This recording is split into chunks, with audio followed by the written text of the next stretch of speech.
Is that nice? Nice. You liking that? Yeah. Ready for the Can we movie? turn the lights on? It's just you're not going to be seen on video. At all?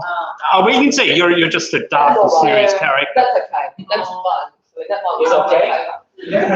No. It's not good. No, it's bad. Yeah. Okay. Sorry. We can all still see that. No, that's It's not good. that much better. What's this about, people? We are educators and we do the most terrible habit of students. Look at that. Oh, come on in, Jenny. You'll have to start at the front.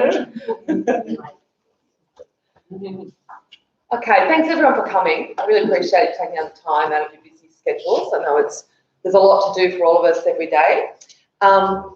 Please feel free to, get another sandwich if you're starting to pass out or anything, and enjoy your lunch while we talk. So, look, today really is, and I want to make this clear, it is an organisational conversation. I'm going to do a lot of the talking in this conversation. I understand that. But it's the start of a conversation that's going to be going for several months, okay? And this is about who we are and where we're going. And essentially, we started this conversation when I arrived and did the survey with everybody in October in 2019. So what we're going to look at today are the results of that survey. We're also going to, so that's the Who Do We Think We Are survey. Some of you participated in that. So it's great to see everyone's come to learn about the results of that. There's some solutions that came out of that survey that were really compelling and not too hard to do. And so I'm going to talk about some of the solutions that are underway or that are happening as a result of the surveys. And then we're going to go into a proposed 2020 strategy for the T&D division. Now, this is where the organisational conversation really kicks into gear, because I'm presenting this based on the conversations that I've had, the survey results, looking into student surveys, the conversations I've had with senior management, and it's basically a template for us to start thinking about how we go and talking about it in the next few months. So if there's anything that comes up in this conversation that causes you some concern, this is not going to be action tomorrow or Monday or anything like that. This is about us starting a conversation and really looking under the bonnet and seeing how these ideas float, okay? I just sort of talked about that. We talk and we test. From now to April, we refine and challenge together. I don't have all the answers, and I'm certainly not standing up here telling you I'm the expert and this is what we're going to do. This is our organisation. We're building it together every day. So this is about how we find the answers together, okay? I wanted to put up this mission statement that was part of Academy equipment, or like the strategy that I was looking through, the Artist Heritage Brigade. And I thought this was an interesting piece of work, and there'd been a lot of work done. And I just wanted to know, as a starting point, who feels that this is the mission that we actually are doing together on a daily basis?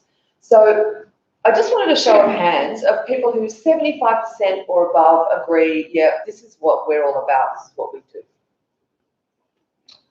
You're in. Yeah. And who doesn't agree and thinks I don't resonate with that?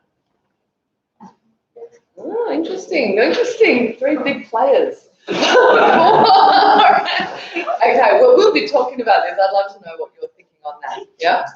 But the reason I wanted to put this up is because it's so important if we're going to make the next evolution of what we do work, that we have a united purpose, that we all actually feel means something to us. So that is also something we'll be looking at and exploring over the next wee while. So just a recap on who we are and reminding you all that you're in different parts of the division, but we're looking at the T&D division as a whole. We have 3 central service teams, operate sales and marketing across the division. We've got 4 separate brands. Each have, some of them have different marketing and management tiers at the moment. The BICS brand profit status, at the moment AIT and CODA are profitable. And Left Bank and ISCD are showing losses, but they're closing the gap. Part of what's been happening with Left Bank and ISCD is pulling the two brands up. Yes? Sorry to interrupt. I have to read the slide. Is it possible to turn the Yeah, it's we were filming it for people that aren't here, but they're not here. So you can hear my voice and they'll see the slides. So I feel okay about that. Forgive me if you're Yeah, that's better. Yeah? Okay. I think it doesn't matter if I'm sitting really. Okay.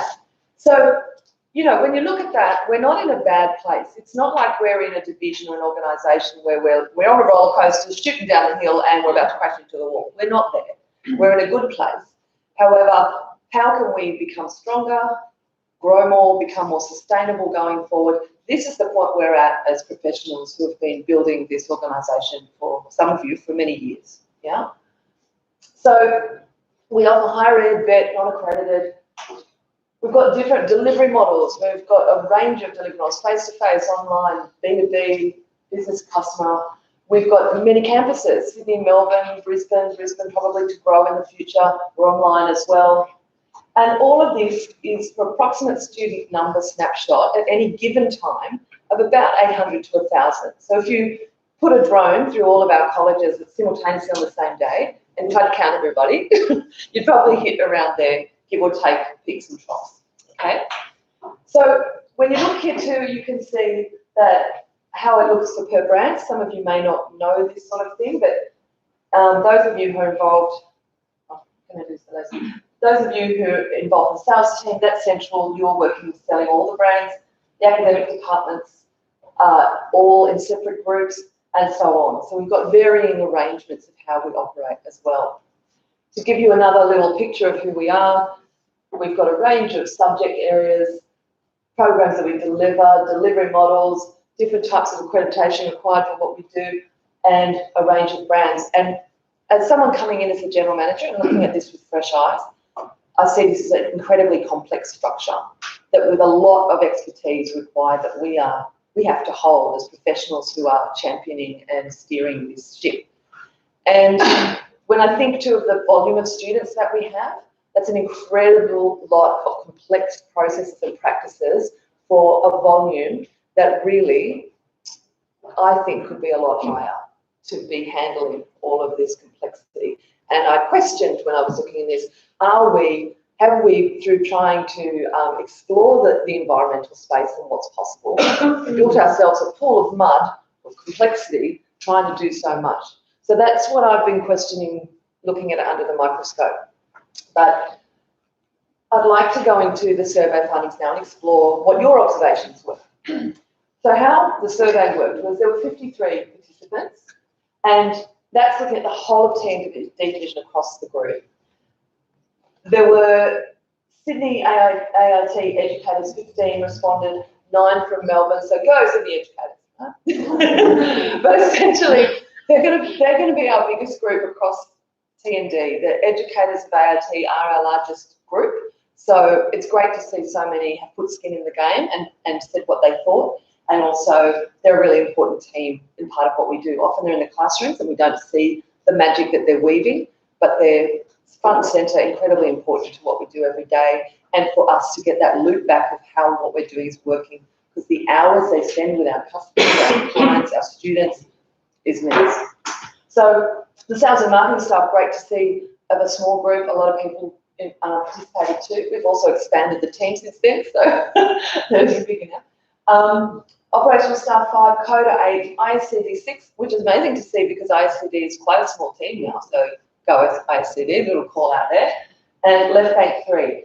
I looked also at the campuses because, as any of you know in education, the campus is like a culture you're building. It's part of the X factor of why we're loved and why we're talked about and why we are respected and why students come to see us. So I wanted to look at how the different groups and different campuses were responding to their environment. So how I looked at this was, because it was all a lot of data to sift through and people were very generous with their insights and I was incredibly grateful, there were a lot of ideas that I had to collate and look for commonalities.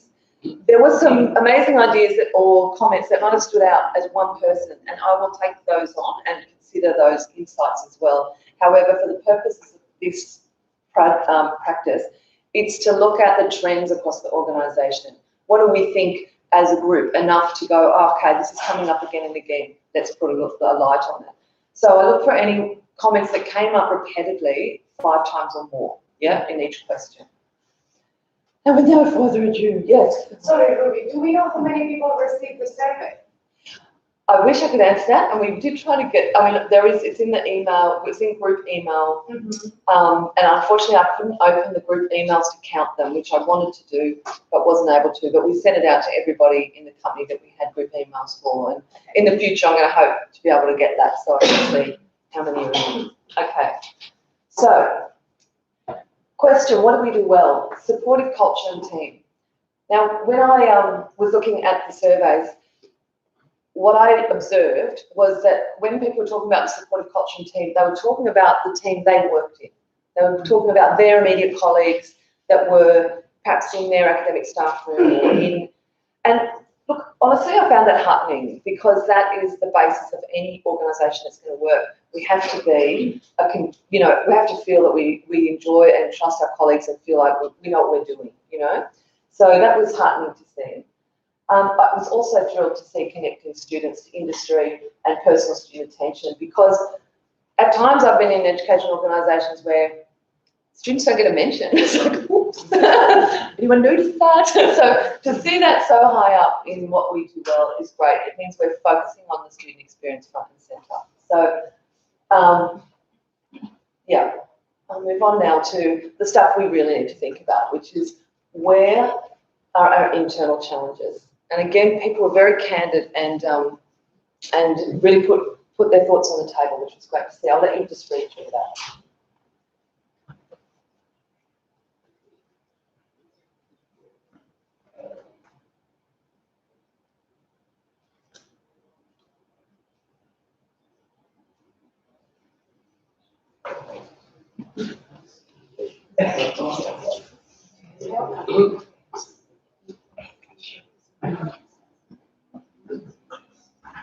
Some of you are wishing you sat up the front now, aren't you?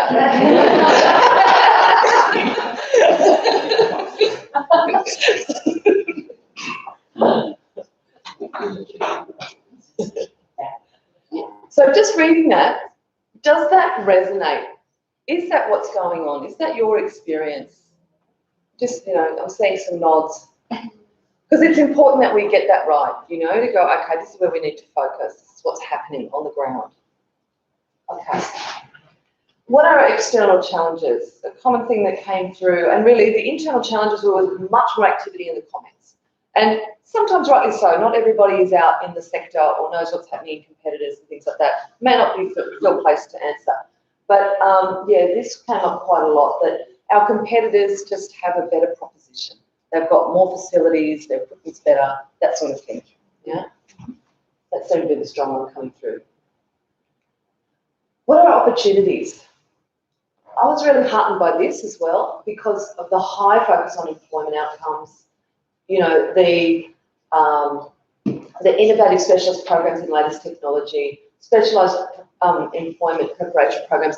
It really said to me that we understand why students come to us, what we're doing every day, what the end game is for them, and also it again reflects our unique selling proposition potentially. Marketing speak there for you. But yeah, it represents what we do differently, what we do, what we can maybe grow our reputation around. Okay, again, consolidation of the brands comes up quite often.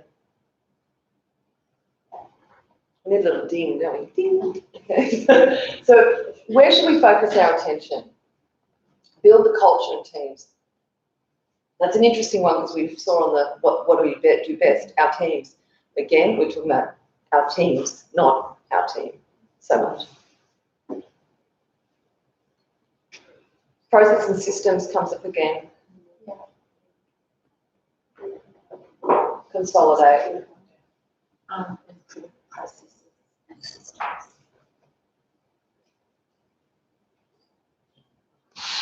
I might start reading them out for those that are having trouble. I learned when I was a teacher that you let the brain read and you don't talk over the top, but since all of you are doing this, I'm going to change that lesson and just read out to you. Okay, so how can we build better teams? First was improved communication. Communication came up a lot. Stronger leadership, that's another area that came up significantly. Consolidate division under a clear unifying strategy. Well, hopefully that's what we're here doing today together. And communication. And hopefully strong leadership, you never know. But more structured human resource systems, that came up as a frustration. Team building activities and unite culture. This is all about what we can do to build our teamwork. What are we most proud of? Loving this, people, loving this. Because again, it shows across the group, we are really clear about what we're doing here. What's the point, you know? The team and our culture, again, most proud of. Quality course content structure, college events, and expanding the business. And I agree with you, our college events are pretty special. Then I looked at different campuses. So the alternate campuses, what do we do well? Industry engagement, practice-based education connects student to industry, and good employment outcomes for students. Again, employment industry, it's so electric and alive in us as a culture to connect in and know what we're doing every day in that way. It's very heartening. And then where can we improve? Communication between departments, needs for more collaboration. Poor IT services, equipment outdated, not maintained, came up as an issue. And teacher staff room, very hot, poor, air conditioning, dusty. They were the three main issues that came up repeatedly. Again, you know, we have a lot of AIT educators responding, but these are really serious things and they're at the front line. So I think that's quite valid. That's an issue. Okay, Melbourne campus, just for interest's sake, they had a similar focus on student experience, not so much the employment outcomes, but the experience the students were having in the campus. So I thought that was great too. They're not happy with their aircon. It was very clear. There was issues around the IT investment and equipment that came up again as well when we were talking afterwards. And they've had particularly strong numbers from one subcontinent agent that has been sending students that really aren't the right fit for what we do and have been causing quite a lot of challenges in the classrooms, etc. So that came up as a frustration point. Okay. North Sydney campus, this is mostly CODA, was ICD till recently. Now it's just CODA there.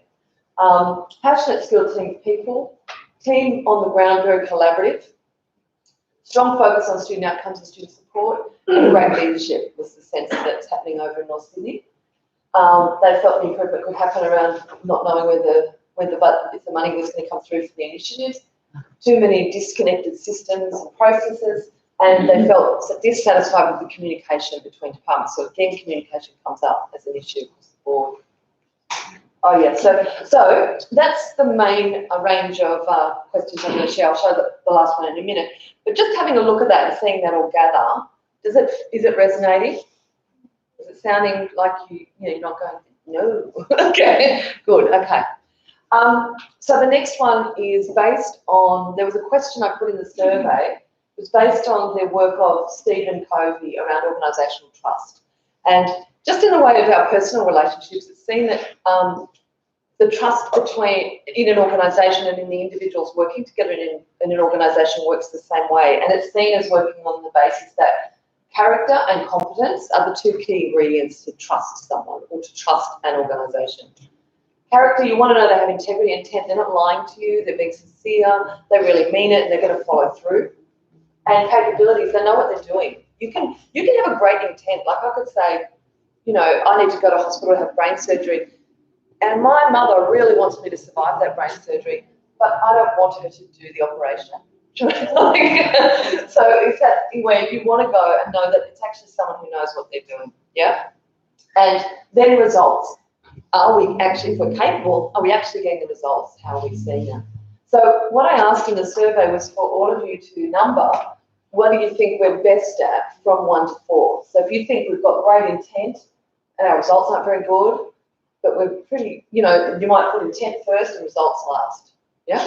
So when I saw the results of this, there's a lot of grey areas in that I don't know what was behind people's choices in that how they made those decisions and all that sort of thing. But I thought there was a real swing that was interesting to note in that across the group, the sense was strongly that our results are great, but that our capabilities aren't that great. And for me, that was like, how does that work? How can you not be capable and have brilliant results? You know, there's something about that discord that I thought was worth thinking about. I looked at some of the student surveys, admittedly only the AIT ones from the last 12 months. So I didn't want to put up slides about student surveys because I haven't had time to go in, but I've also looked at market research of how our brand stacks up in the market impression of us. And my sense, particularly in the market research, was that there are players in the market who are getting better results than us. So we need to really look at that and go, why? And that's not a thing of it's you. It's, okay, collectively, how do we raise that up in terms of our reputation? And also, when I looked at the student feedback, most of it's really good, but one point came out in my mind that I thought was really interesting, that when students were dissatisfied, they would repeatedly write, several of them would write, I can learn this on YouTube.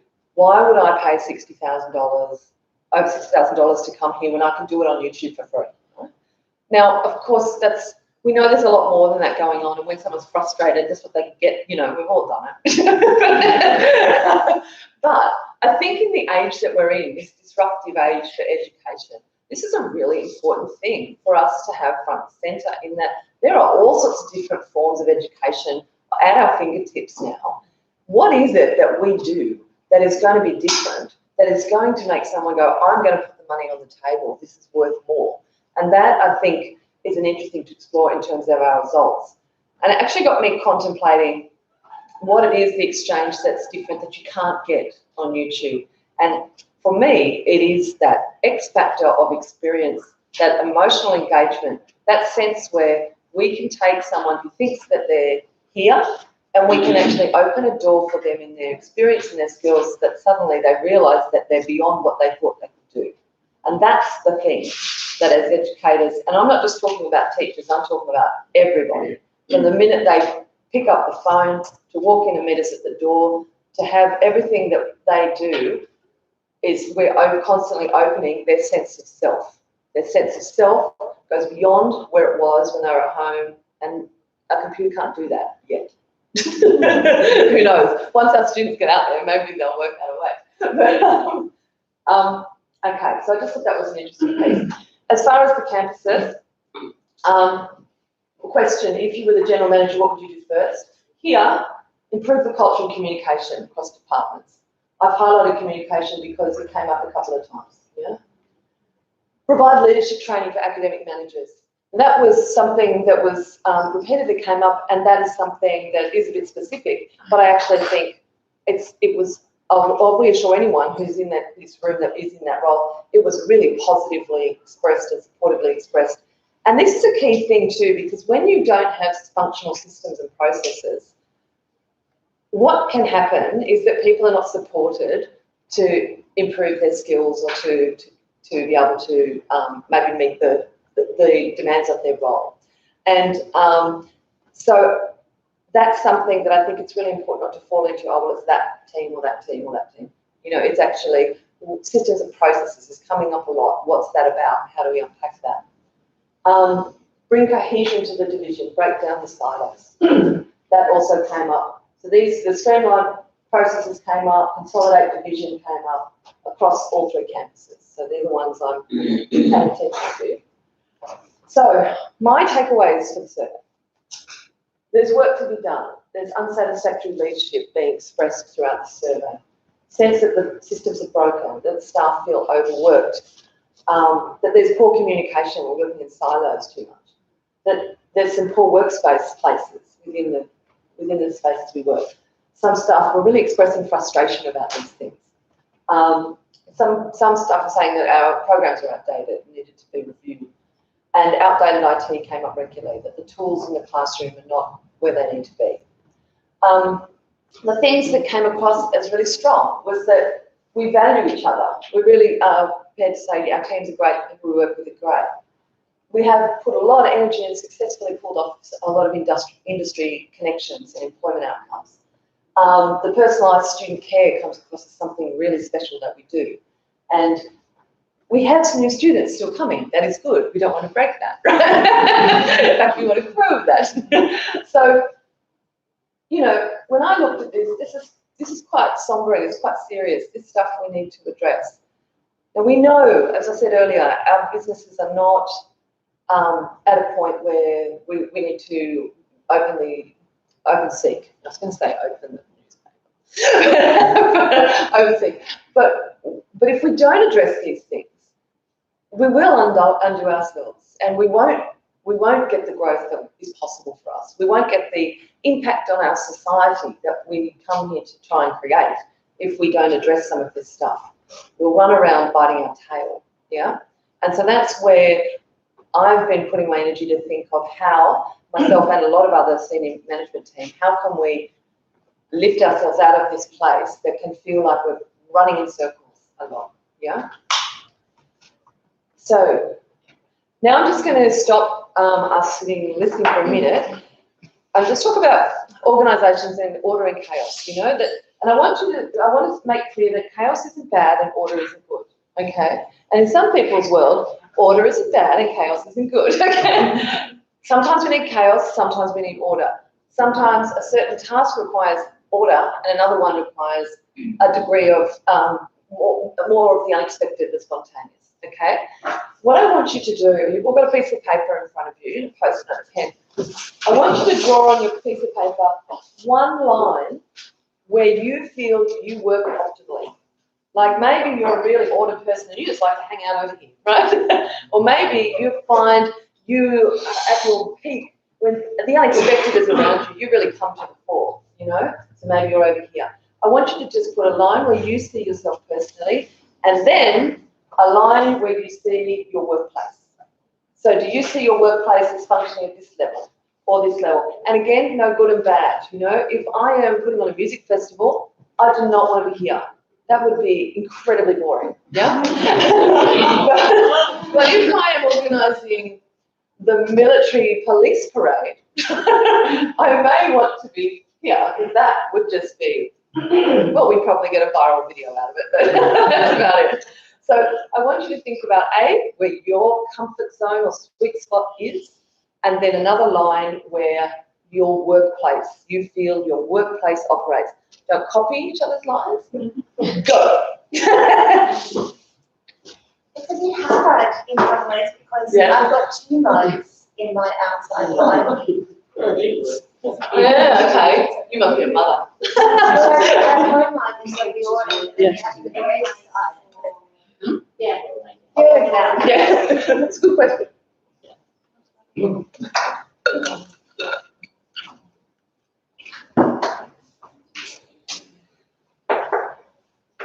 Okay, everyone got their lines? Shouldn't be too hard, come on. Okay, now you've got a post-it note in front of you as well. And again, I want you to do this without copying each other. There's no right or wrong. It's your belief and your experience. I want you to come up and put on this line your post-it note where you see the workplace, where we sit as a workplace. Okay? Oh, I thought that was song. Hang on, stop. Alright, so there were 2 lines. One is where I personally like to be, and the other one is where are we in our workplace? Where do you think we operate at? Are we mostly ordered? Are we mostly chaotic? Like, where do you see us in the workplace, where the workplace is functioning at the moment? And then when you're ready, come up and put the workplace line posted on that line wherever you believe it is. No names, just the picture, just the post-it. Good. Wow. Google's made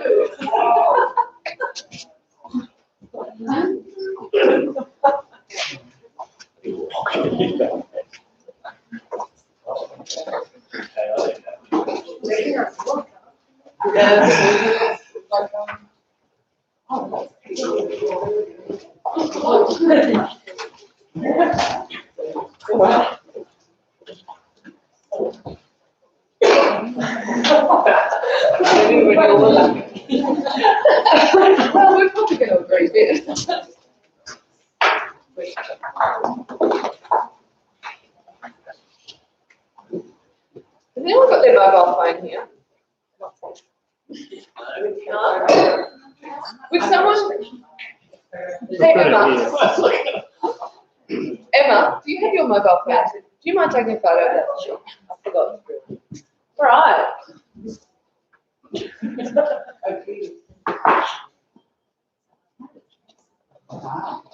Okay.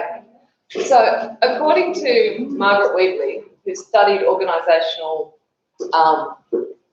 functioning, and she's done it in lines of the way biological organisms work, in that, you know, everything is born, lives and dies, essentially.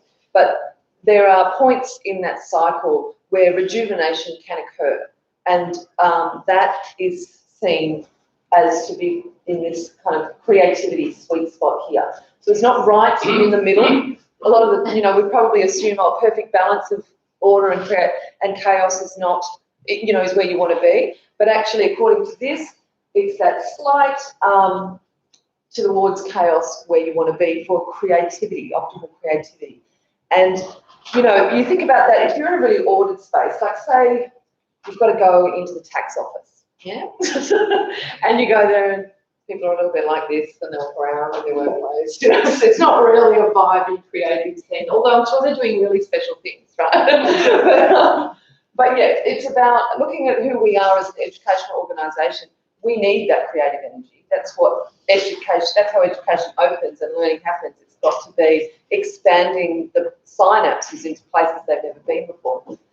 However, if it's too chaotic, that really can break down and the creativity becomes really stifled. Doesn't mean people stop being creative, it's just nothing's born and it just is frustrating, yeah? Or things get born but they're not, they crash into something else that was born and they implode each other, yeah? So, yeah, it's just an interesting thing to see where we sit. I did this in Melbourne yesterday and I'm going to do this in North Sydney this afternoon after this. And it'll be interesting to see, I'm going to send out to all of you how we all see ourselves, you know.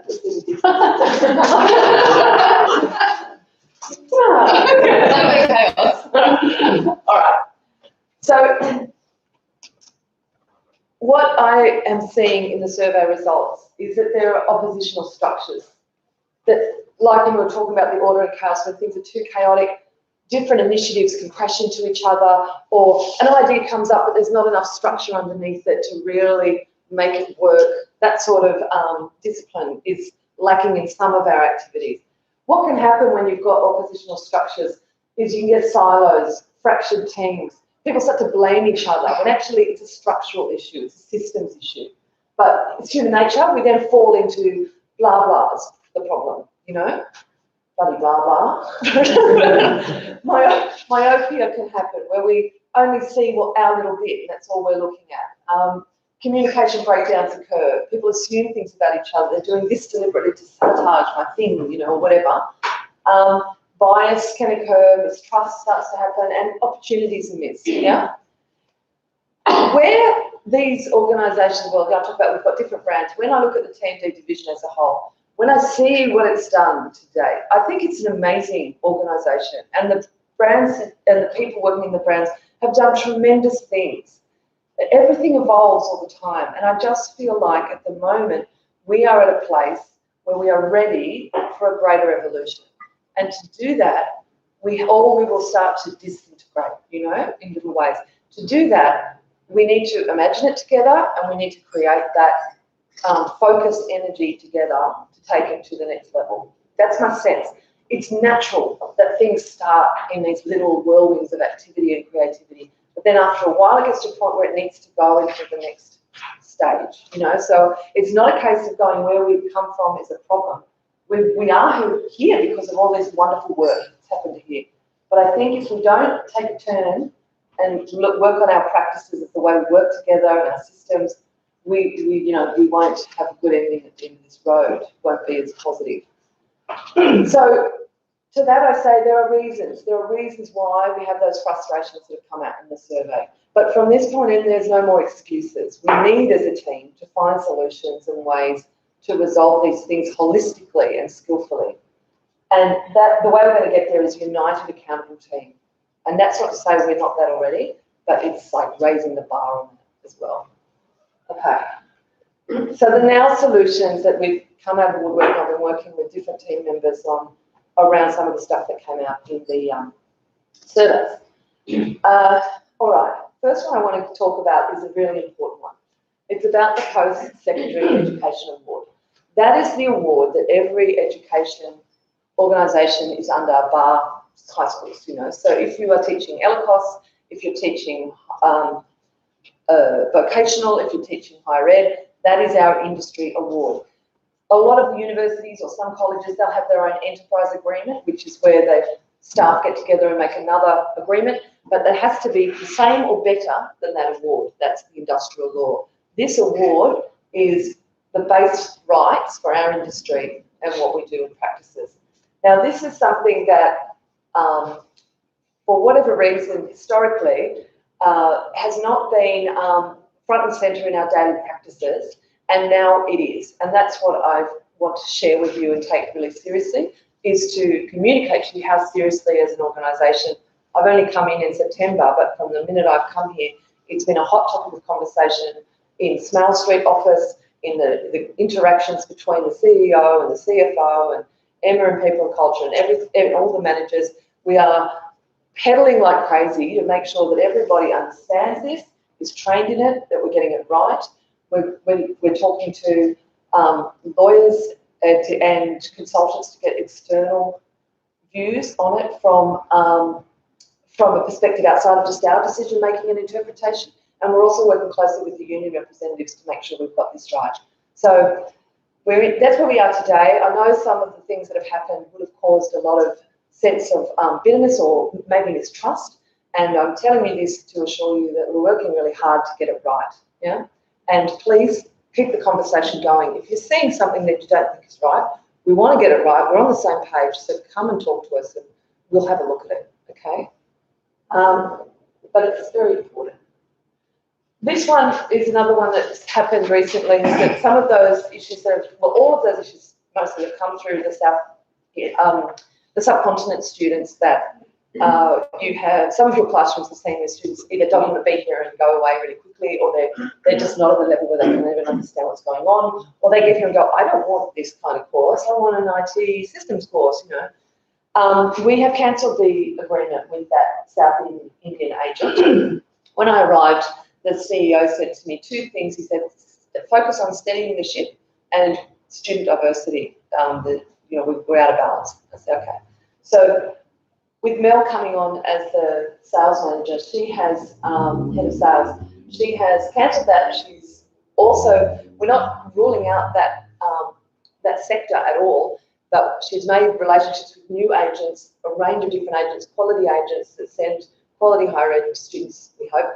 And the pitch right for us. We're also looking at a lot of different diverse markets. Amaya's been working really hard in that space with Mel to diversify the students. This will take time. We are niche products. We're only ever going to get a certain amount of students that are wanting to come and experience. But we've also got a lot happening in the domestic student area. So we're looking at balancing and rebalancing the student mix so that it's more in line with what we do. Okay. Survive to Thrive projects are happening. These are things that I'm hoping are initiatives that will start to get and address those processes and systems issues that we've been talking about. So one of them we're looking at the moment, it's what first one started, is pre-enrollment. It's an AIT specific initiative because what we've seen is it's really hard to schedule and timetable teachers and classes because the students aren't enrolling early enough or re-enrolling. So we're looking at flipping that, and we enrol the students first on the study plan, and then address it if they fall off the study plan or they want to change, they contact us and we'll have a better opportunity to forecast forward. So that's a working party that's come together, and it's been a very exciting initiative. Sarah's been involved in that. Wave, Sarah. So Sarah works at Smale Street. She's got a really great skills on how to get ideas generated with teams of people. So it's where we start to think outside the box and hear the whole of the process and imagine how that's going to impact all the way along the line. So that working party is working on that over the next 3 to 6 months. looking at being able to launch this in July. So hopefully that'll be a better system when we go forward from there. The other one that we are forming a group together to look at is proactive intervention strategies. And I know some of you on the front line of work dealing with students in the student services or in teaching, you see the students potentially start to struggle, and then we really don't actually get contact with them until, or we start to intervene until they're saying, oh, I just don't want to be here anymore, I'm freaking out, or I'm not getting out of bed, I'm not leaving my house, you know. And what can we do proactively to deal with it, and also to skill up staff to deal with some of the really serious mental health issues that are emerging in educational centres all over the country, really. So we're looking at a project to look at how we deal with student support and intervention all the way down the line, and that will be a group starting in February where we're going to get reps from around the different organisations and units. And so if you're interested in that, please let us know. We'll let your manager know. And there'll be more of those that hopefully we form working parties to resolve some of the problems that are occurring. IT upgrades in alternate campus classrooms. So this was an issue that came through strongly, and I've been talking to IT and Geordie, and there was $30,000 they were able to invest, which they're doing now and have ordered things. Basically, the brief was all the student computers that they're using need to be updated, so that's been happening, and the classrooms need to be functional, like they need to work when the classrooms need to work when you go in. So that's the brief. Also, there's in project to get all the projectors to be upgraded and fixed up. I was talking to Shin yesterday in Melbourne, who was looking at some really great projectors that he's got over in Mary Street, the other campus, that he wants to swap over here because of the kind of work we do. They're just brand new, and he thinks they're better set. So someone's going to be going over to look at those and to see if they're suitable. So that's something that's happening now. Okay, lunch and learn internal training. This is something when I was working at Sydney and Uni they did, which was a really great initiative, and I thought, let's steal it. But what that is every couple of weeks we provide a lunch like we have today, and everybody who can comes in. It's optional, you don't have to come. But what happened was everybody really enjoyed getting together, having lunch, and then we do learning about each other's groups and activities to solve some of those communication issues. So maybe we don't really have any idea what Eve does over looking after governance and compliance in Smale Street. So Eve will come for a day and she'll present to us what she does and what it's all about. Then maybe we want to learn more about the digital design course. And so, you know, Sharon will come and teach us a little bit about what happens in the classroom and what they do. So there'll be an opportunity for us to hang out, have lunch and learn about each other and what we do. Yeah. And this thing's so fun. Okay, another thing that's happening is, and I'll skip over these ones where people may not be here for this one, but this is a CODA one where we're looking at cross-pollinating the knowledge from CODA from further into other T&D departments. Systems roadmap. This is something that is happening from Michael over in Central, where he's looking at all of the student management systems, etc., and looking at what needs to be done and doing a bit of a needs analysis over the next few months to hopefully look at addressing that in the next financial year. So that's a big piece of work. It's a pricey piece of work. It won't be quick. You will feel it. It will hurt, but it's for the good of us all. So that's good news. So if we don't get going on that, you know, the problems will exist. This one is significant to us. One of the things that was really, well, one of the things that in the spaces around the outside of the, like from the foyer to the lift to the area, we want to upgrade these areas with some fresh decor and covers. It's going to be cosmetic, but it'll be to give that sense when you walk in, like you might at our competitors, that this is a pretty beautiful, happening campus. And so we're featuring ways to show the student work as well as we can. We've got maybe digital light boxes or different things, but we're really wanting to uplift who we are, give ourselves a sense of pride and our students a sense of pride when we walk through the space. The other thing that we are looking at doing, and some of you have seen a few of us with, you know, plans, etc., up in the mezzanine. When I looked at the feedback from the mezzanine, and even when I first came here and I hold teachers in such esteem, and I think that teachers are, when I say to people, most all people in my life have been partners and teachers. They really have changed my life. My family's good too, but really. Sorry, Mom, but really, there's something about those relationships for me that really I found amazing in my life. So we're looking at moving the teachers down from the mezzanine into the main space.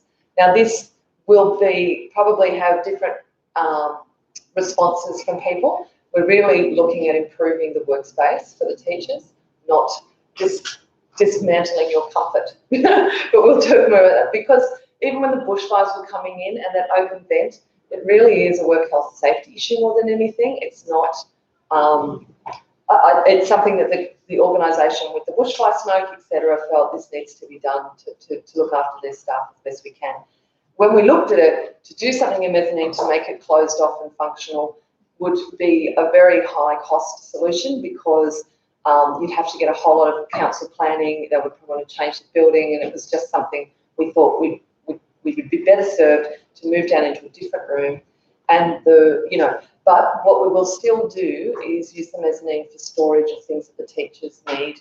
And so there will be two spaces. Staff room area won't be able to accommodate as much stuff as there. I'm of the belief you could probably cull, just looking at that. But that's computer stuff. It does seem the stuff has been there a long time without being touched. But we're also looking at ways to repurpose your desks so that it's the same desks, the same cupboards. That is what the space you're used to working with and the tools you're used to working with. There's more conversations around that, but that's being looked at as doing that hopefully in the next 3 months to get that workspace more conducive and more just a better workspace essentially. So I'm open to conversations around that. Any thoughts you're having around that? Love to talk to the teaching staff if they're here. Okay. Who we are now. So we're doing well, we're still growing, but for the amount of students that we have, we're a highly complex structure, as I was saying before. We have multiple systems, duplicate processes, some of our communication is confusing.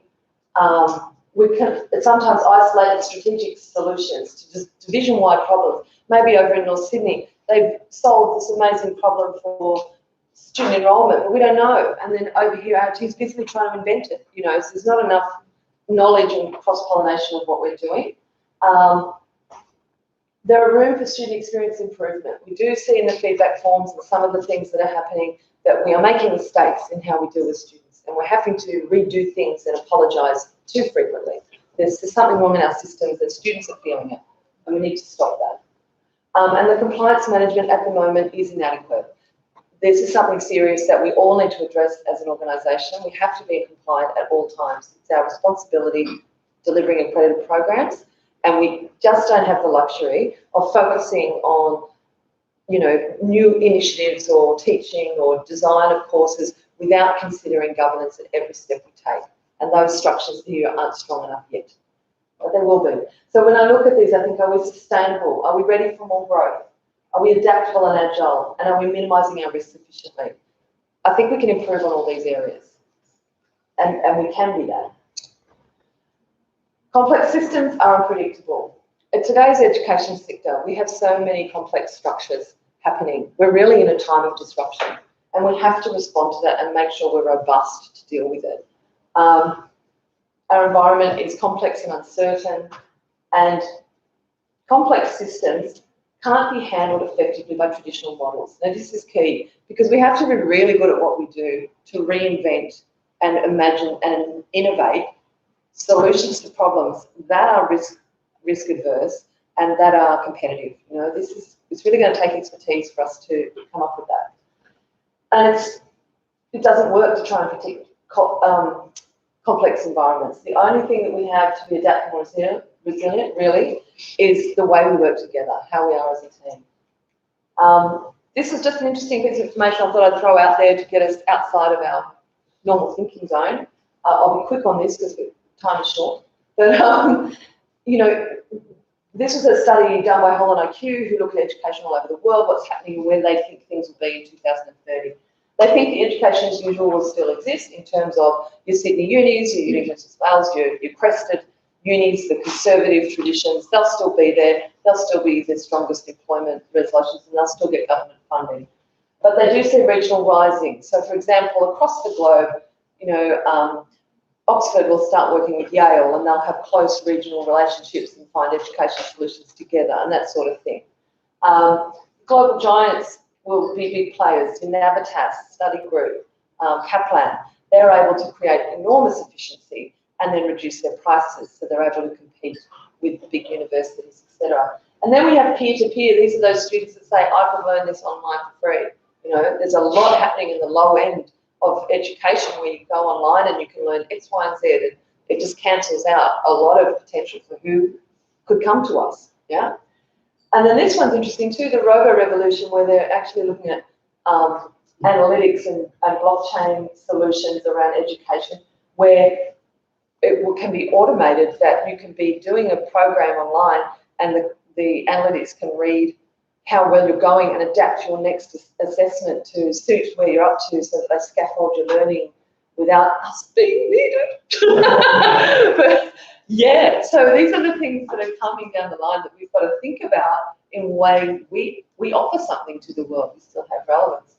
So all that in mind, also looking at the kind of risk profile we are as an organisation, and this is a very simple way of looking at risk, but no one's going to die, we hope. we're not teaching medicine, but fines and punishments can really easily affect our business. And I don't know if any of you have ever worked at a college where they've been deemed non-compliant and shut down, like in a month or a day, but it's over, game over, and it's heartbreaking and distressing and traumatizing when you just have all your students looking at you like, why, you broke my promise with you. It's incredibly painful for everyone involved. We don't want that to happen to us, and to do that, we are the custodians of holding that risk, and we all have to understand it, know it, and embed it in everything we do. So, looking at that, and look at where we are, we're in between these two. I think we can be here. I think we can grow significantly as an organisation. So if we're a medium-scale, high-risk organisation, mistakes through trial and error can have high-risk consequences. Of course, we've got to make mistakes, we've got to try new things, but we have to do it in a very intelligent way because the stakes are high.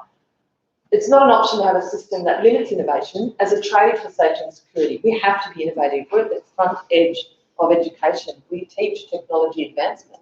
We can't be non-innovative. How do we do this trade-off? Employees committed to purpose. If we know what we're doing, we're good at what we do, we come every day to join together and do it, that participatory process is what will protect us. And so it needs to be organisation-wide governance understanding, and clarity of roles is a must within that. So there's that break between order and chaos. We have to be able to be creative, we have to be innovative, we have to have the order and the understanding underneath it. Innovation is possible with governance understanding and expertise. So that's what we have to build together. How can we do it? What I'd like to suggest is that, here's the old school, I work at a bank model, even though the banks are doing different things these days. But where I see us a little bit is similar to the command of teams. It's like we have ICD, LFBank, CODA, AIT, all of these ecosystems moving around but not actually integrating and connecting with each other a lot. And what I would like to suggest is we move towards a team of teams where we're actually cross-pollinating a lot more our knowledge, our expertise, and we have teams of experts that then interlink with other teams of experts, and that expertise is what holds us firm in what we do. So teams of teams, they directly address silo and stratification. There is a methodology behind teams of teams. They address genealogical and physical barriers, all things that we have to deal with. Habits of secrecy and hierarchical approvals interforce rivalries. It takes a while to build up a strong system of teams, but essentially, once we get to the end game, that's where we go. The two ways, this idea was written by this guy he was an American Army general who went into Afghanistan and just found that the environment and the way it was working, like they were highly trained, they had high amounts of weapons, etc., but they just couldn't operate in that environment under the usual top-down thing. So they had to build these teams of teams. So what they learned through that practice was that shared consciousness and empowered execution are the keys to success there. And what that means essentially for shared consciousness, and we will share this PowerPoint afterwards, so I'm just going to go through the blue words. Unity, a systemic understanding and strong lateral connectivity is key to have a shared consciousness in the ways that we all know what we're doing and we know why we're doing it that way. And we're all clear on that, yeah? And there's empowered execution, there is strong leadership, there's delegation, there's guidance, and there's readiness. The team members must just demonstrate knowledge, capability, and contextual understanding before they're empowered with authority, yeah? So it's actually, if you're in a position of leadership, you need to know all of this stuff, yeah? Okay, so the proposed strategy elements. Here we go. It's quite the preamble. But there's a bit more preamble, but quick. All right. So as we know, this is what we do, okay? We look, here's a student at the door. We have people in our organisation that look after external relationships to bring the students in that door. We have people who design the academic programs, people who deliver the academic programs. Sometimes these people are the same people. We've got people who do student services and they operate our facilities, and sometimes these people are the same people. And then we have the external relations when they're leaving. What are we doing for employment, for internships, that sort of thing. This is essentially what we do, all of us. We do the same thing. It doesn't matter what brand you're in, that's what we do, okay? So I suggest that all Team D activities sit in teams of common expertise. By that I mean that all of what we do goes through one expertise marketing team, one team of experts in sales, one expert team in operations, one expert team in academic delivery, and one expert team in academic program design, so that we're actually going, who's good at this, and then how do we group those people to be really good at what they do and cross-pollinate amongst each other to find complex solutions to complex problems, okay? These should be best practice communities of learning, creating cross-disciplinary collaboration. Hopefully we'll reduce duplication in processes and conflicts around task instructions. It'll simplify the resource allocation. We're not doing the same thing 4 times. It'll reduce the siloing and the internal cannibalisation of markets. You know, I hear, you know, we're a Bachelor of IT. Logically, we might want to move into cybersecurity. So does CODA. Why are we both doing it? Things like that, you know? And unite teams under a common strategic direction and culture. I am suggesting 2 academic teams, a program design team and a program delivery team. Now there is a radical edge to this where I know as educators, and I just want to say as I'm saying this, I'm not saying that there's anything wrong with the programs as they are, and also that the ownership of the content of the programs, I am not questioning that. Our subject matter experts are absolutely necessary and will need to be front and centre in any design process. What I'm suggesting is that at the moment, what I see is the academic teams are doing everything at a rapid rate, and where we are seeing we're falling over is in the maintenance and the requirements for regulatory controls for how we show the regulator that we are constantly maintaining and updating our programs in the way that we are supposed to. We're trying. It's not that we're not trying, the structures are being put in place, but we are not able to keep up with that, and that needs to be addressed. We've just gone through going through the re-registration of the Bachelor of IT, and when Eve's been looking back over it for the last 5 years, we just do not have the right process and record historically, and that puts us at a great risk. We don't want that to continue, so we've got to look at a solution, and my solution is to upskill this area of the business by putting in some instructional designers, so that's not the same people doing it off the side of their desk.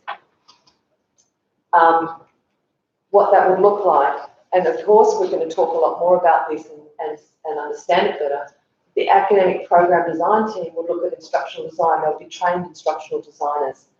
They'll be looking at delivery model design, course industry currency. They'll be seeing what's the latest thing happening, what's happening in micro-credentials. Is there any way we can take this content, repackage it, put it online, and not have it as an accredited product? What else could we do with it? Could we look at sending it to businesses that might want to upskill in a part of IT but not do the bachelor? They will manage the cycle review of the courses and the compliance issues. They will make sure that we are maintaining our programs in the timelines that we're supposed to. They would also help with teacher professional development where required. We have in-house education experts that will be able to support staff who might be subject matter experts but have never done education or never taught before. How can we support them? And they would have in that team online education experts because, let's face it, online's where we can't not go online and look at our profile, but we don't have the expertise currently of people who live and breathe online as an education form. And it's got a whole different kind of nature to it. So someone in that team that is an expert in that area to support the delivery teams. And of course the governance. The delivery team will be looking at the college culture, that everyday experience with the students, the delivery, the teacher recruitment, the learning experience for students, the subject matter expertise, which would be key to anything we're designing, the student progression, class scheduling, administration reporting, which is standard for any teacher, and delivery of staff and student feedback. So they're what we're looking at as two different ways to address the needs of the education department.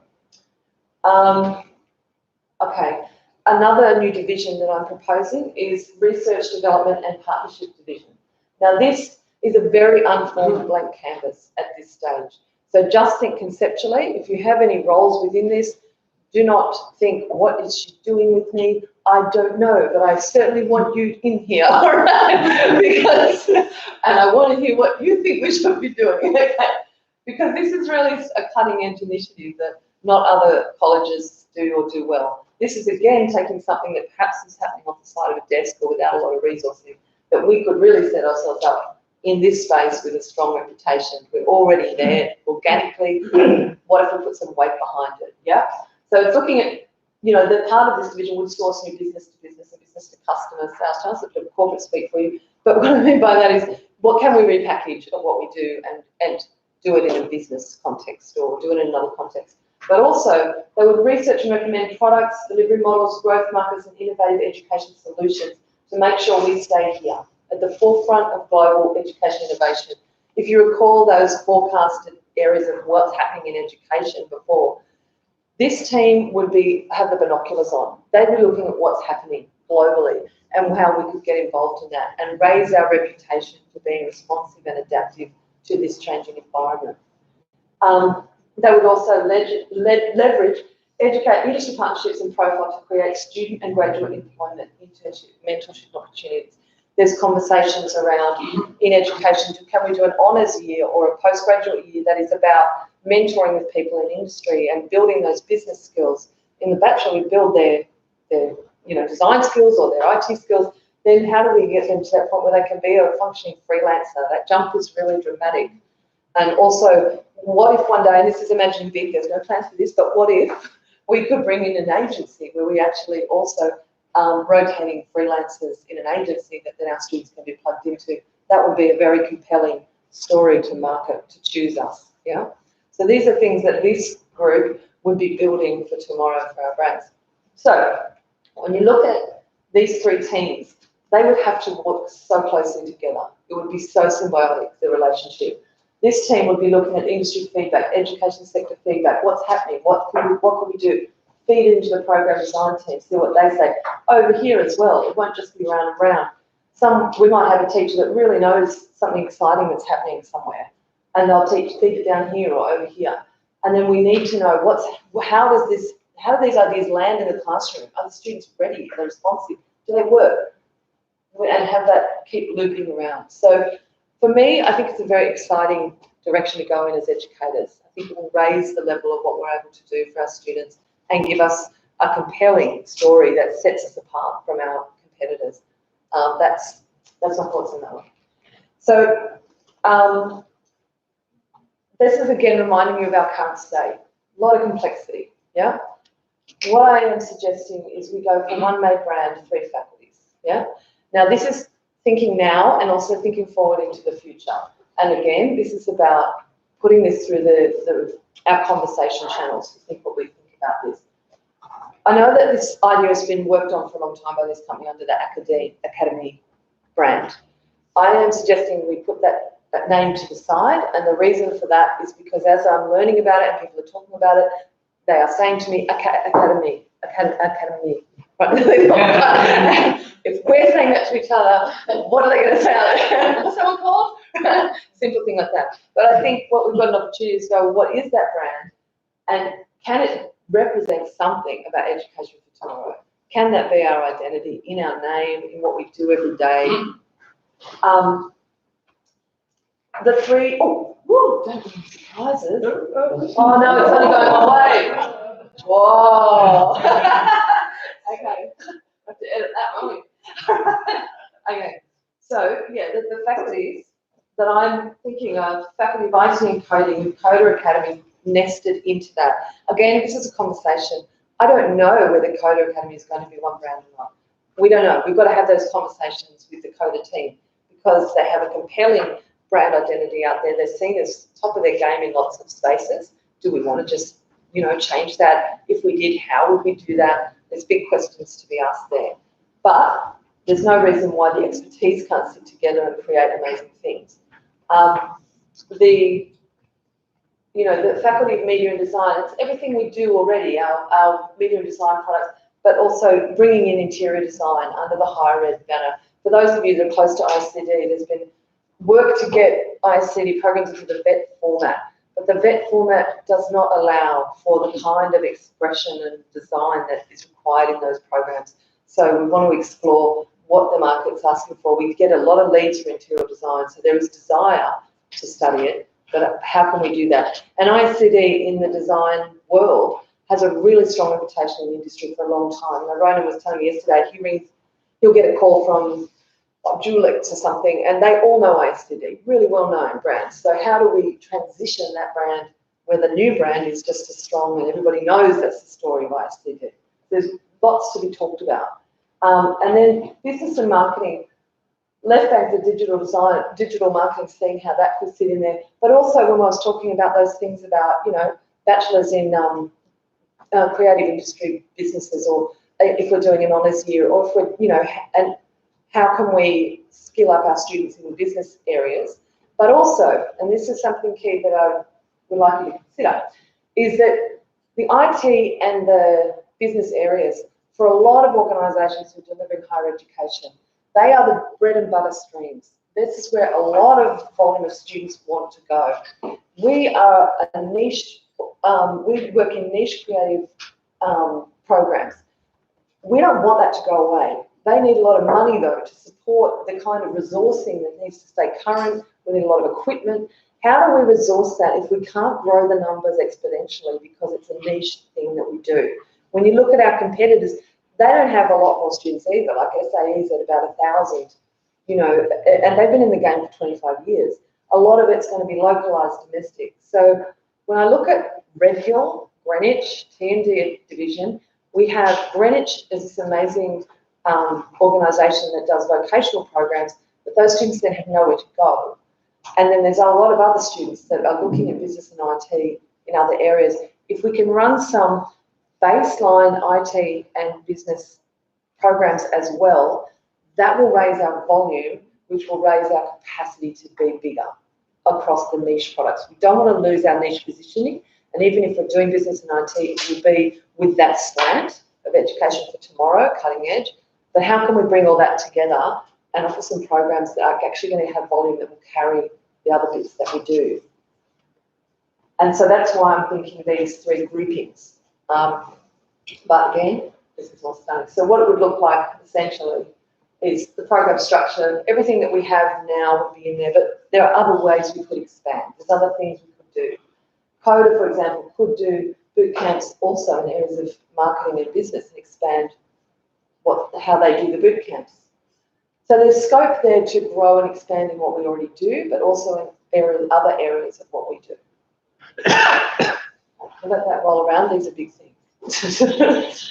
Okay, so it will essentially look like one T&D team, one team that is a program design team, one's a marketing team, one's a sales team, looking at what's happening out in the market. This research development partnerships division is like our wild child on the side, trying out all these fresh ideas, feeding them back in. 3 faculties with everything that we're doing now nested into them, a program delivery team and an operations team that are just incredibly skilled at quality student experience delivery. That's where I think we're heading as a team of teams of expertise that cross-pollinate and work together to make sure that we're the best at what we do. The campuses, not a lot of change there. You know, it would be here, would be one brand, but who knows where we go, we don't know. And then this is essentially for the boot camp kids or team to know that, you know, we're still seeing North Sydney as boot camps and what they would have, because they've worked really hard to create this incredible environment that matches that kind of boot camp education. It's snappy, it's intimate, it's intense, you know, and they create the whole environment like that. So we want to keep that environment alive, not by, you know, diffusing it too much. Okay, so essentially what it would look like is we have a team of senior management team. I would be working with the executive team to bring down what we need to do, send up messages from where we are, and also to be outward facing. And then we have the head of marketing with the marketing team, marketing ideas coming up, coming down, making sure everything that we need to do is fed up and down through our lines of expertise. Sales, instructional design, operations, academic director, the head of research development partnerships, and a deputy manager in Melbourne to make sure that it's unified down there. This line represents, like, this is our outward facing world, and this is when our students come to us to learn, yeah? And some of these groups will sit across the two, yeah? Okay, so what's happening? From now to April, this is the conversation time. We want to consult and challenge this and communicate a lot together about these ideas and how best to put them forward. And then in May, after these conversations, discussions have happened, we will be going to the senior T&D team to present to the board to gain board approval for the T&D division strategy. And then in June, we'll have another organisation about, okay, that's what the board said, this is how we're going to do it, what are we going to do, who's going to do what, and then we'll be into the budget for the next year for the strategy. That's natural, hearing all of this, that a natural question is, where do I fit? I want to stress to you, I shouldn't use the word stress, I want to make it clear to you that we are in a stage of conversation, of exploring these ideas, of letting them sink in. Everything that we're doing will be considered, okay? So, of course, ask questions. I want to know how you feel about it for you, but we may not be there yet, but we're going to get there together, and then we'll know where we are. Some of this is going to be step by step, okay? At the moment, it's ideas on the table. The kinds of questions we're going to be looking at over the next 3 and 4 months in working groups are, you know, what will the new brand be? What does the market or industry want? What are what other programs or delivery do we want to offer? How will we transition ICD and Left Bank successfully? What's the best structure for code? I'm not sure yet. We trial things. Are they working? How will the relationship development partnerships team work? We don't know yet. How will we structure the liaison? We don't know yet. How will the budget look? How's everyone feeling? It's important. And how will the systems change? And are there any ideas we haven't considered? When I've floated these ideas with just the senior management layers, it has improved so incredibly each time I've spoken to someone, and in ways I could never have imagined. And I really mean it when I say I'm not the end game here, and neither are the senior management team. Every time someone put their ideas into what this is, it has got better and better. Like this particular area here, what I started with as a seed was just that, and then having colleagues go, well, we could do that, we could do that, we could do that. Oh, yeah. You know, so that's what we're looking for is, you know, how do we imagine this to be the best thing it can be?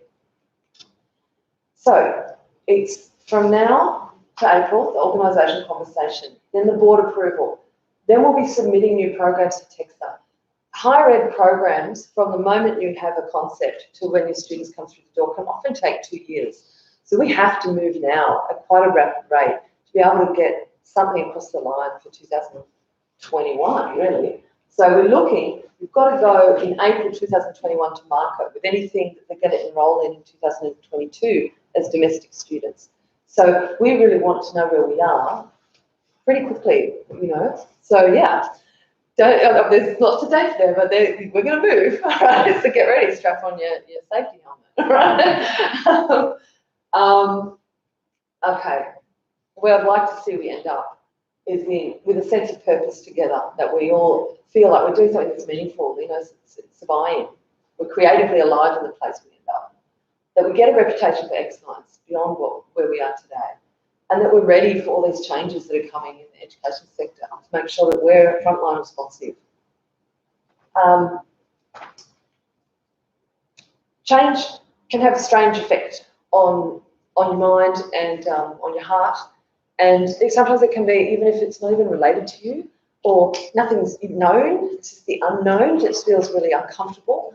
And don't have any self-judgment about that. It's actually very normal, and it's important that we talk when we're feeling that, okay? So I encourage you to ask questions and challenge things. I'm really inviting that. I want these conversations. Any concerns you have, please talk to a manager of your choice, or if you don't feel comfortable talking to any managers. Emma is here today, and she's always available for us, and she provides a wonderful, mature, sort of outside of the everyday counsel that I've seen the work she does. She takes it very seriously, and this is what she can do, you know, very committedly. And so feel free to get to know Emma and share with her any thoughts you have that you may not want to talk to your colleagues or your manager about. Also, the EAP service is available if you want to go completely anonymous. Okay, they can support also. You may notice here that I haven't said talk to your colleague sitting in the chair next to you. Of course, do, but not for the facts, okay? You know how we've got students and they say, hey, when's that assessment due? And they go, oh, it's not, you don't need to worry about it anymore, right? You know that? And then that happens, they go, well, my friend said. But really, I know that things we laugh at our students, but it's really human nature to do it, and don't do it. Go to the manager or go to the person who has the facts, get the facts, come back to the staff room, have a bitch. That's what they're there for. But don't go for them for the facts. Okay. I think that's it. So thank you for your time. And we have, oh, look at that, was it close to the end time? But I just, if there's anyone has any questions, there's a lot to absorb there. I will be sending it out as well for those that weren't here today. Or I thought it was fantastic, really. So thank you. I'm really amazed how deeply you've gone into everything and feedback from the surveys and showing us a vision. I think for obviously on a lot of, at least over my world, been kind of ships lost at sea for quite a while, and there was going to be some movement and there wasn't. And I think it looks really amazing. Thank you. Just from my own personal point of view, I like watching what's going out there in education, and I was one of the ones that said I don't think we're progressive because I really think this is where we need to be going. I believe myself. Yeah, cool. I think you presented it really well too. I love the little icons because that's from a, you know. There was a lot of pressure there. You're a hard audience, right? I spent many an hour going, make sure it's straight. Yeah, I'm really excited. Thank you very Oh, much. cool. That's great to hear. Thank you.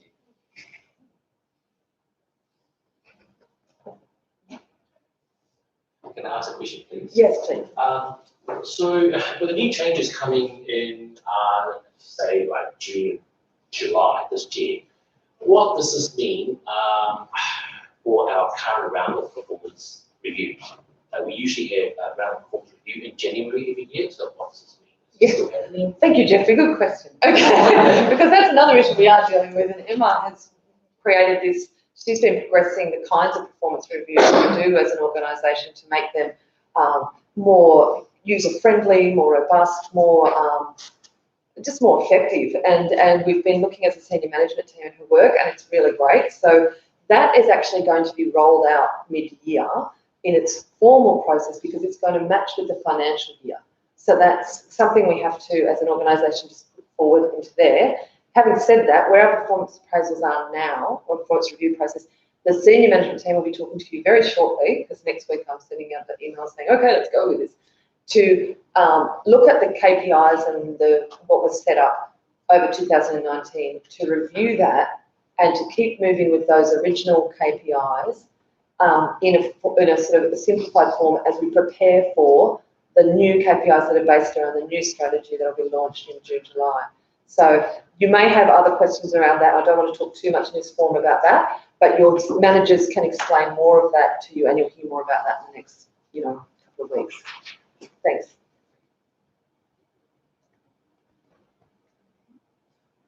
Yeah. Thank you. I really enjoyed this. It's really quite a different model going forward than before. Yes. So this is fantastic. I just wanted to ask, in terms of implementation and consultation around like the buy-in, I know it's the decision's been made through the senior management team, and then how how involved How are we doing it? Yeah. Look, what I'm doing next week is getting the senior management team together to pull out the key questions that we think we need to explore in working parties. Because some of them have a lot of complexity underneath, that we really need to get experts together to go, if we do that, how do we impact that? And how do we impact that? And those working parties are going to be across the board. We're going to look for people that want to be involved, and also we might handpick some people where they have real expertise in an area that's been identified, So that will be, what will be happening over the next 3 or 4 months, some structured inquiry. And then from each group, there will be avenues for comment as we go, so that we'll be putting things out to everyone to go, okay, this is where this working party's up to now. Feel free to give feedback with a fixed period of time, go in this next week, any feedback, welcome. We get that feedback, and that'll probably be through emails. Any feedback we get, we work that in, then we go, okay, after that round of feedback, this is where we've landed. So it'll be a process like that. It won't be a process, when we don't have the time, or we're not even that structured, and I'm not going to pretend that we are, where we'll be a council where everyone will be making us, voting on everything. We can't function like that. And also, there are a whole lot of things that need to be considered with what we do that impacts primarily our risk and our financial sustainability. And not everyone has that knowledge and expertise to be able to look at those. So there are some things that need to have managerial oversight to ensure that we're sustainable. Yeah. Does that answer your question? Okay, cool. Yeah.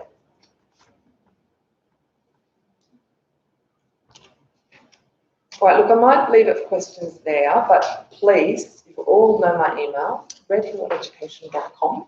And please write to me or talk to your managers. We will keep communicating about this, and I'm really keen to hear any thoughts you have.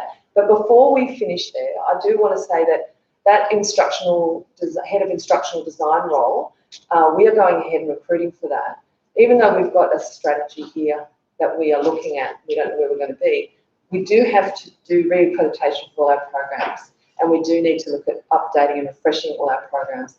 And it's not realistic to think that that can be done under our current staffing configuration. We have to get more people to deal with this. So that role you will see going to market shortly, and so that will involve 2 roles. It'll be a head of instructional design and an academic director. Now, in the past we've had a dean as a role. That role is essentially being split into 2 roles, and that will be going publicly to market. Peter and I have had long conversations around this and this idea, and he's talked to me all through the 2 different bits of his role and where it should go. And so we wanted to put that out to market and say to Peter, well, what do you think? Where would you like to be? And I'm going to hand over to Peter now. All right. Whoa. Thank you. Whoa. That's well set up. Thank you. Who feels like there's a firm hand on the tiller now? Yeah, that's a strong feeling that I get through. Look, I've worked closely with Ruby on this, and I've seen a lot of this being put together. And yes, it has been very thoughtful, and with senior management, it has been very consultative. And she really has put it to us. This is a framework. It's not locked in place yet. There's still lots of opportunity for debate in there, which is great. I just wanted to say change and talk a bit about change, because obviously that is a little bit scary for everybody, but change is something that we've just got to accept because it always comes. The Buddhists talk about impermanence. They talk about the world is constantly changing. If you don't accept that, that's when you get upset. If you can, then you can move forward. The other important thing which I'm coming to with change is change brings opportunities. And sometimes those opportunities aren't immediately apparent. And sometimes they're not apparent for some time into change. The people don't see, hey, in this new thing that we have, we can do a lot of things differently.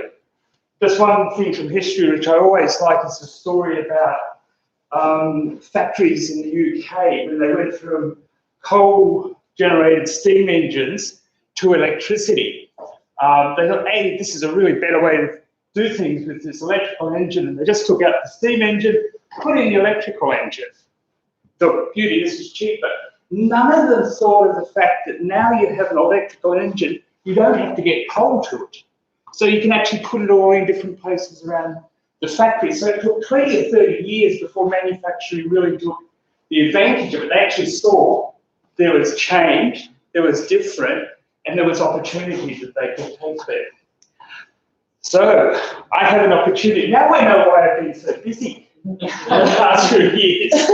There's actually two roles there. And anyway, the long and short is the role that I have been doing for almost 6 years now has been dissolved. And I've talked to Ruby and I've talked to Glenn about the possibilities there, whether I go to a much more relaxed academic director role and stay with the teachers. I was also very interested in the design role as well. That would take me in a different direction. But then I thought about opportunity.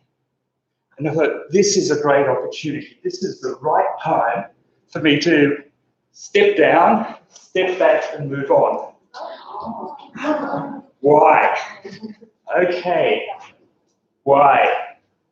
I was in education temporarily. That was my plan. When I finished like television part of my career, I didn't want any more of that, and I wanted to get into digital media. I did a master's degree, and whilst I was going to the university, hey, maybe you could get some teaching here. I did that, I liked it, and I thought, oh, that's really good. I can do that whilst I'm studying just for a while. That was 20 years ago. So I've done teaching. I've risen to the top to be a dean. I've actually loved it. I really, really enjoy teaching. But there are many other things that I want to do. The other fortunate thing at this point in my life is that kids have grown up, but they haven't left home yet. I have my house. Money's not such a big thing. So what I'd love to do is go to some of the creative things that I've always wanted to do. I've studied design, I've studied theatre, I've studied design, I've done fine arts, but not really actually done anything with it. So this is a great opportunity that I can do those things. So I am going, and I'm thinking of studying. The other thing I've been fantasizing for years about is doing a PhD, which I've really enjoyed. So I don't know exactly what's going to be happening, but I know I'm going to enjoy it. This is not a farewell today, by the way.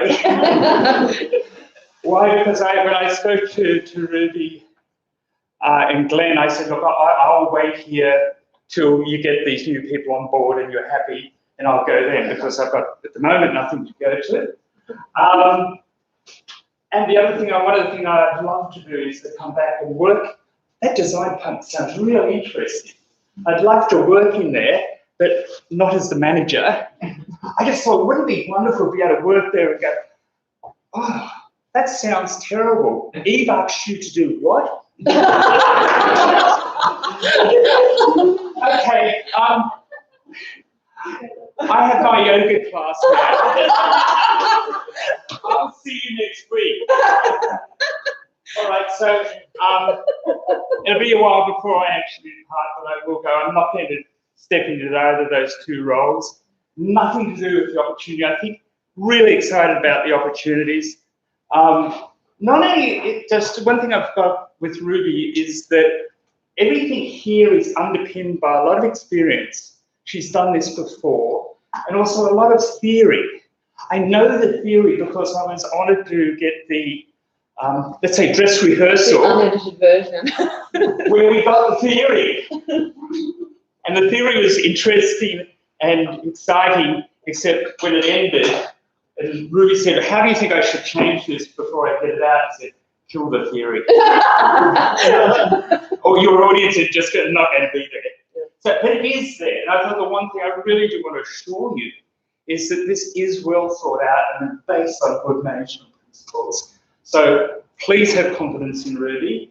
The only other thing I want to really pick up, which is something if you've heard me before, I love education. I think education is really important. I think we need to feel that no matter what your role is, you are participating in education. I think, I don't know, it's probably not fashionable to be romantic about something and to have principles and to feel things like, we're a cynical world, it's about money, But no, I really think that believing in education is really important because we change lives, as Ruby was saying, but not only that, our students go out into the workplace, and if we train them well, if they've got the knowledge, skills and attitude, they make for a better world. And that's a big thing. We should feel part of that. There's a terrific TED talk by a guy called Simon Sinek, which is about, basically the premise is that people invest when they buy something off you or they take your product. It really is about not the product itself, but why you create that product. That's really important. It's not what you do, it's why you do it. So I think one of the things, as I was watching Ruby's presentation, I was thinking, this is like a wonderful working machine, almost like a human body that she's put together. It's efficient, it's going to work, I can see how all that is, but it does need a heart to drive it. So I'd like to see at least some of the conversations, it's already there, but just really reinforce, no matter who you are, you're participating in education. Because I'm quite sure none of you want to be on your deathbed and go, hey, I had a great life. I made lots of money for regional shareholders. What it really should be is, I had a wonderful life because I worked for this wonderful organisation who believed in what they did, and they believed education was transformative and important. Thank you. I'll see you around.